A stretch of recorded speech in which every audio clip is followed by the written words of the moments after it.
Hi class, welcome to study day. We have some catching up to do, I see. Let's get right into it. You too! Can we start with numbers oxidizing? If you mean oxidation numbers, then yes. So, oxidation numbers describe how many electrons an element or molecule wants to gain or lose in order to become stable. According to Purdue University, all atoms in their elemental state are assigned an oxidation number of 0. Also according to Purdue University, oxygen atoms are assigned -2, hydrogen +1 and fluorine -1.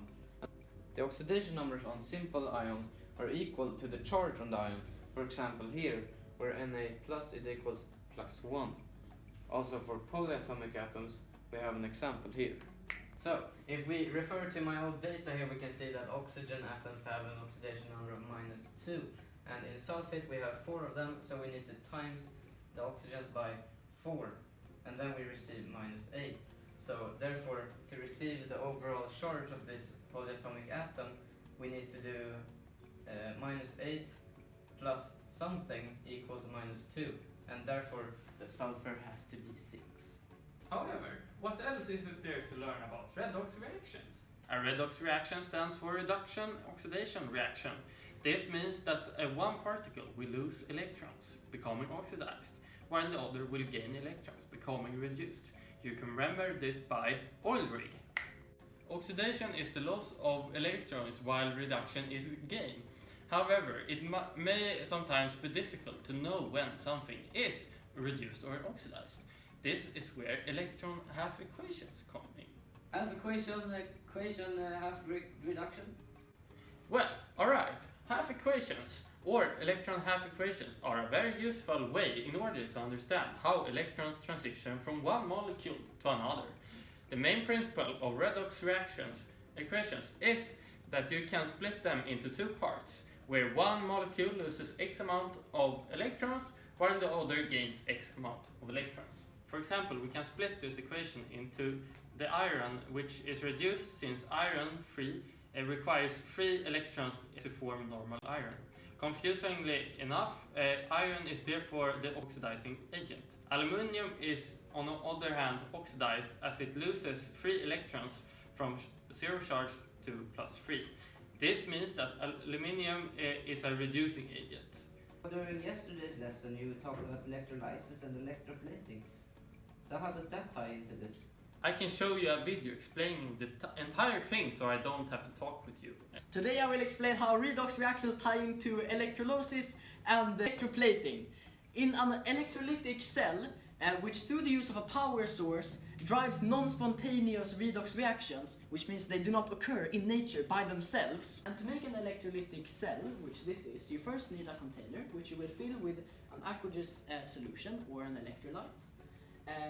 Then 2 electrodes made of inert metals, which are metals that do not oxidize as easily as normal, will be put or dipped into the liquid. Then, when the battery or power source is turned on, all the negatively charged particles in the aqueous solution will travel towards the opposite charged cathode or anode. Depending on the elements in the aqueous solution, either bubbles or a coat of a metal will form around the cathodes and anodes. Electrolysis is commonly used in the splitting of sodium chloride and water solutions. In this case, the hydrogen ions would travel towards the negatively charged cathodes as they have a positive charge, and since negatives attract, that will happen. And the negatively charged chlorine atoms will travel towards the positive side of the electrolytic cell.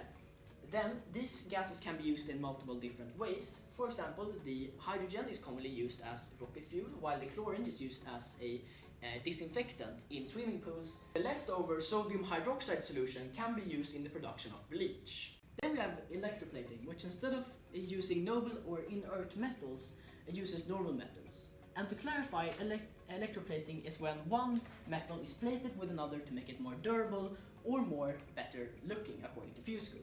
It's also important that both the anode and the electrolyte, the solutions both of the electrodes are dipped in, are made of the same metal. If this is not done, the solution or the electrolyte will slowly lose its concentration over time, and this is something that the anode prevents by slowly dissolving into the solution, thusly restoring its concentration. And in this example we have that a bar of silver here will act as the anode, and a solution of aqueous silver nitrate is in the electrolyte. So in this case the anode will, as I said before, slowly deteriorate and cause some of the silver ions to go into the solution, replenishing the concentration of the electrolyte. At the same time, the silver ions will travel towards the cathode, which is at this point of a negative charge, and since silver has a positive charge, it will travel towards it, as I said before, and therefore react with it, coating it with silver. This specific cathode does not have to be of a specific metal. So class, today we learned about oxidation numbers and the rules of assigning them, such as the monatomic atoms of Na+, or the polyatomic atoms of sulfate. Now we also learned how oxidation numbers and the rules can tie into redox reactions, and how redox reactions can be divided into electron half equations, such as this example. And how redox reactions can tie into modern day practices such as electrolysis and electroplating.